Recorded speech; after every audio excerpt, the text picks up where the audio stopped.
This is Democracy Now!, democracynow.org, The War and Peace Report. I'm Amy Goodman in New York with Juan Gonzalez in Chicago. WikiLeaks founder Julian Assange is a free man, home in Australia. He landed in the capital of Canberra in a charter jet from Saipan, where a U.S. District Court judge sentenced him to time served after he pled guilty to a single felony count of illegally obtaining and disclosing national security material. We just played excerpts of the news conference with his wife, Stella Morris Assange, and his lawyers. For more, we're joined here in New York by Jamil Jaffer, director of the Knight First Amendment Institute at Columbia University. He was previously the ACLU's deputy legal director. His piece is In Just Security, is headlined The Assange Plea and Press Freedom. And in the capital of Australia, where Julian Assange just landed, Canberra, we're joined by Peter Whish-Wilson, Australian Greens Senator for Tasmania in the Australian Federal Parliament since 2012. He co-founded the Bring Julian Assange Home parliamentary group. We are going to begin with you, Peter Whish-Wilson, in Canberra. If you can talk about the response to Julian Assange being freed and what it meant. I mean, we saw today news conferences of the Prime Minister who made this a top issue when he met with President Biden. If you can talk about this with Prime Minister Albanese and what it took to free Julian Assange. Yeah, thanks, Amy. Look, it's a big deal here. It's been splashed across the media in Australia the last 24 hours. The fact the Prime Minister's done 2 press conferences in the last 24 hours on this. It's taken a really big campaign, a really big grassroots campaign by thousands of people in Australia, indeed millions of people around the world, to bring this to the attention of politicians. It's taken a long political pathway here in Australia.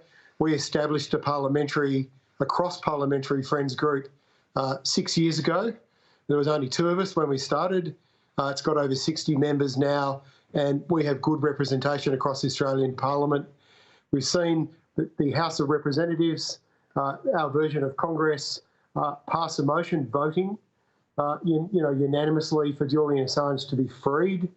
And of course, last time I spoke on Democracy Now! I was in Washington with a cross-party delegation, an unusual delegation of politicians from Australia who were meeting with senators and Congress people in the US. We met with the Department of Justice. We met with the State Department and other stakeholders to plead the case to drop the extradition and free Julian Assange. So it's been a long road for a lot of people, and of course, none of this could have happened if we hadn't have changed government in Australia just over 2 years ago. The new Labor government, with Anthony Albanese as our Prime Minister, had done a lot of work behind the scenes, and I think it's very fair to name up the fact that our ambassador to the US, Kevin Rudd, the previous Prime Minister here in Australia, has played a pivotal role in this outcome, as has our UK High Commissioner, Stephen Smith, in the UK. So I think it's our government showed a lot of conviction and courage. I wasn't sure they had it in them a few years ago, but they have. They've been consistent. There's been a lot of quiet diplomacy behind the scenes, and I can tell you, people here are very relieved. It still feels a bit surreal and a bit overwhelming after such a long campaign, but more than 2/3 of Australians in recent polls, in fact, higher numbers than that, have supported bringing Julian Assange home. So, yes, it's a very big deal. And Senator, I wanted to ask you, when you went to Washington in last September, did you expect that your diplomacy would bear this fruit so quickly? And do you think the enormous support of the Australian public and the Australian government, especially given how the United States, in its pivot to Asia, is increasingly reliant on an alliance with Australia in the region, did that have an impact as well?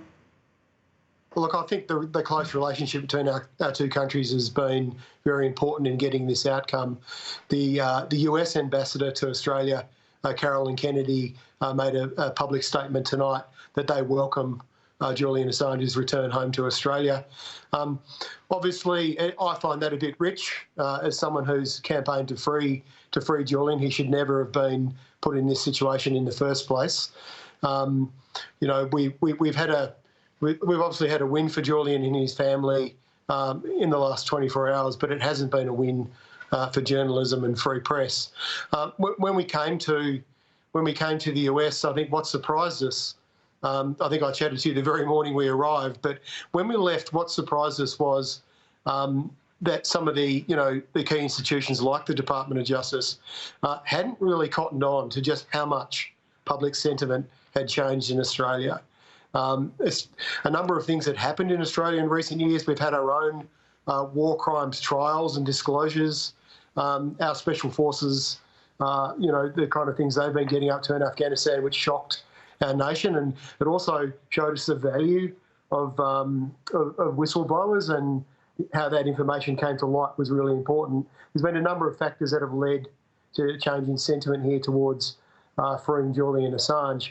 So I think these all played a role, but look, I suppose it has happened quickly in some senses, Ron. But given how sick Julian Assange has been, the significant concerns we've had for his health, I think we were very anxious to get an outcome as quickly as possible. And I do think you heard it in the extracts from the press conference there.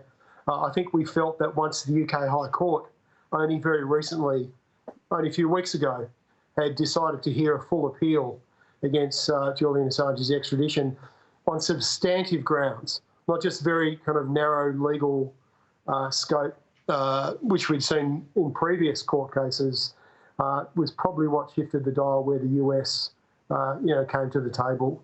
So, we're glad it's all over, but 5 years in solitary confinement in Belmarsh Prison, and many years prior to that in solitary confinement in an embassy. It's been a very long road for Julian Assange, and I'm a bit emotional at the moment, so you'll have to forgive me, but we're very glad he's home.